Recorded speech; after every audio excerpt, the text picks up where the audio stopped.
What up, y'all? This is Patrick Hayes, and today I want to talk about becoming uncorruptible. And I want to share with you guys a technique that I use to stay in alignment when I'm making my decisions. Now, becoming corrupted in this world is something it's kind of like ubiquitous. It seems like everything's corrupted. The entire system that we're functioning on is built on corruption. So navigating through this and trying to keep our integrity can prove to be a difficult process. So what I've done in myself is I've identified the 4 major things that typically lead somebody off of their path of integrity and start corrupting them.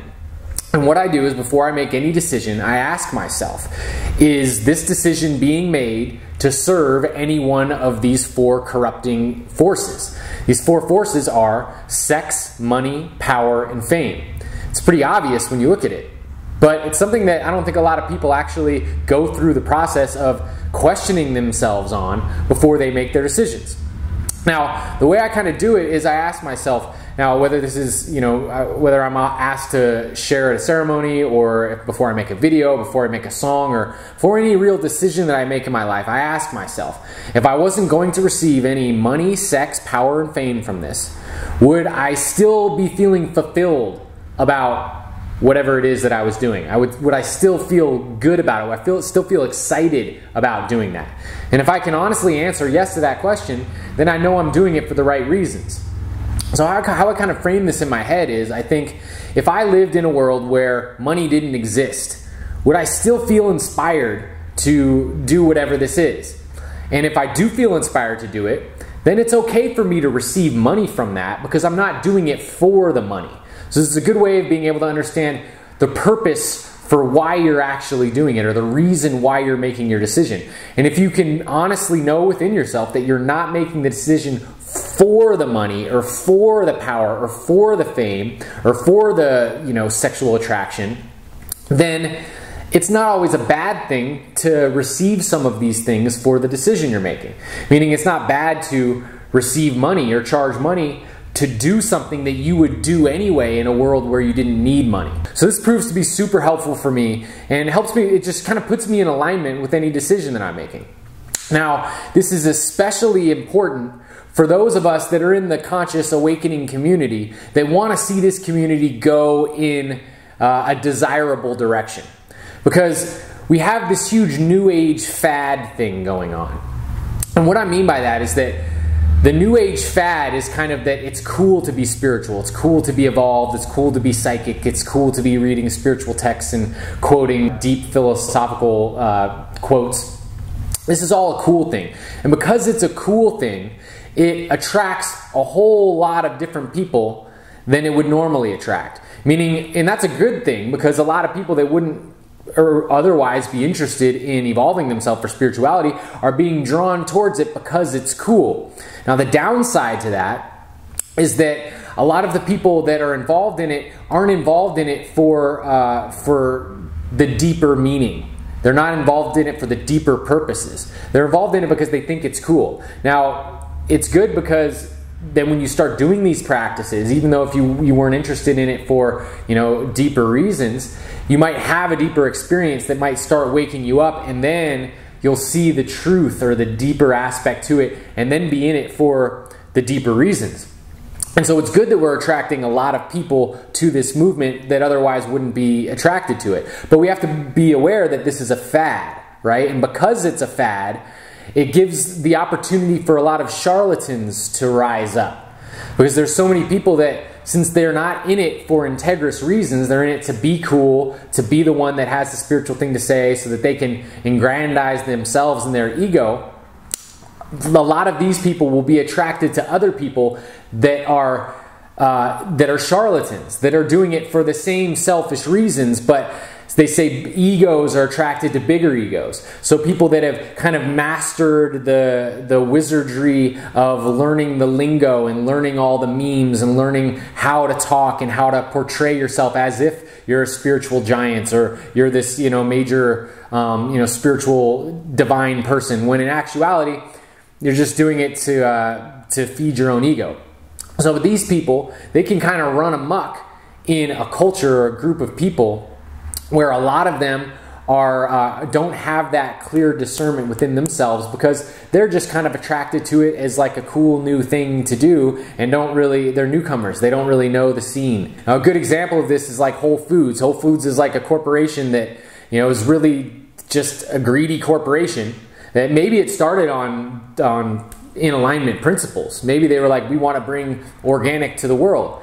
But if you look at what they're doing, it's totally out of alignment. Though they hold this persona of being for the people and being for health and sustainability. But when you actually look at their practices, they're throwing everything out at the deli instead of giving it away to homeless people. Everything in their deli is actually not even organic.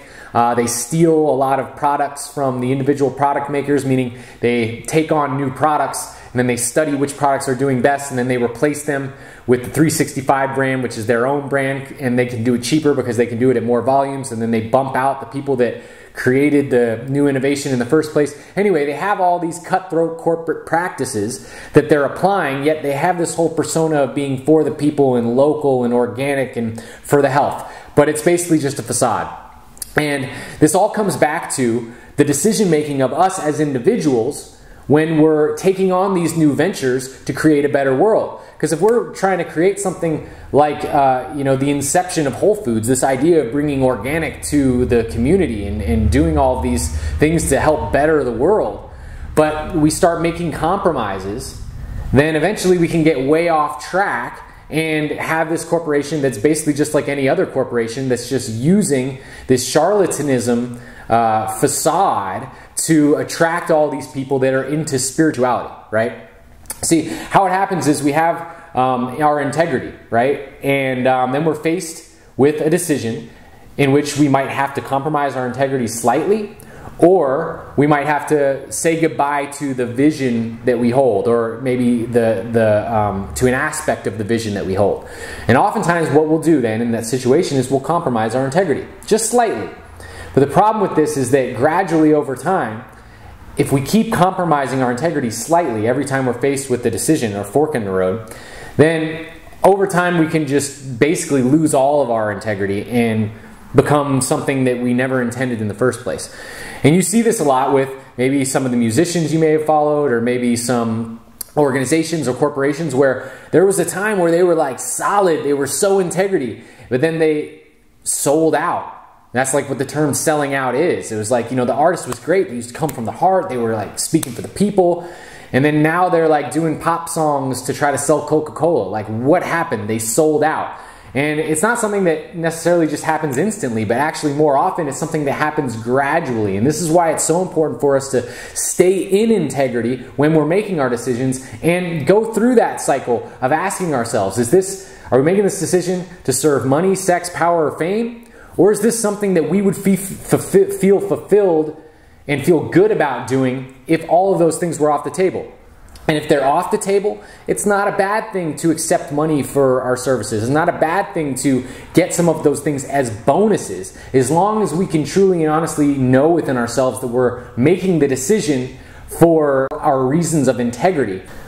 Because ultimately, the future that we will experience will be the future that we create, the future of this movement, of the conscious movement, of the awakening. It is going to be a result of what we feed into it. So it's up to those of us that are concerned with integrity to make sure that we take our actions based on the integrity. Because if we don't, then we're going to create a compromised expression of the new world or of the awakening process or this whole movement. And we could have a lot more Whole Foods type of realities where it's like this pseudo health world, Whole Foods health world, or the pseudo spirituality world, which, you know, it has charlatans and kind of watered down spiritual truths and whatnot.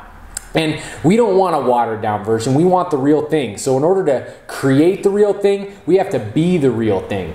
So thanks so much for tuning in. This is Patrick Hayes. One love, and I will talk to you next time. If you liked the video you just saw and you want to support me in bringing more content like that to you, donate to my Patreon page. There's a link pinned in the comments below, and when you donate to the page, you get access to all sorts of cool giveaways, like exclusive content, free music downloads, monthly group chats with me, and more. Now, every single donation that comes in goes directly to improving the quality and the quantity of my content. So thanks so much for your support, and I'll see you on the flip side.